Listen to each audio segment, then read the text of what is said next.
I don't remember the surah at the moment, but there is one ayat where Allah Ta'ala says that while offering your salah, offer in a manner so that it should not be loud, neither it should not be low.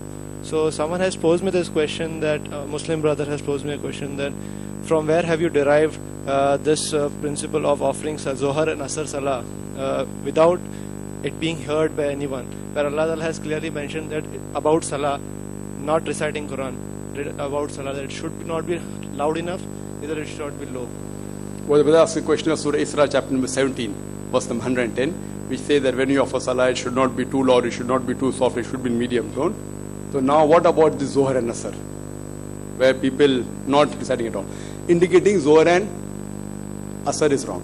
For example, the examination technique. I give examples which everyone can relate to. Same, 2 plus 2 is equal to 4, going to school. Now if in an examination, now the teacher says that initially this examination is for 3 hours. Now when 3 hours are up, maybe 90% have finished writing. So either, okay, everyone stop writing.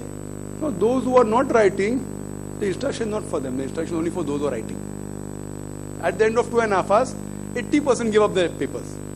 Okay, now everyone stop, everyone give the papers up. So everyone gives the papers up, the 80% have already given. That doesn't mean that the 80% have done a mistake by giving up the paper before, right? It means the 80% are within. Now this instruction is only for the 20% who have not given up the paper. So when this ayat came, it is for those part of the salah which is recited loudly, which is mentioned in the hadith. So this don't recite too loudly, too softly, is for those salahs which are recited loudly, which is mentioned in the hadith. So now hadith is the commentary of the Quran. You said, where do you get the idea from, Zakir? So I said, got the idea from the hadith. It's not my own idea. Example is my own. The hadith doesn't say that give up your papers and stop writing. This is my example to make you understand. Hadith says, this salah, recite loudly, this salah don't recite. So I say, is it going against the Quran? No. Hadith can never go against the Quran. But if there are 2-3 options, hadith can specify which option it is. Like when you touch, the wudu breaks. Sexual touch, physical touch.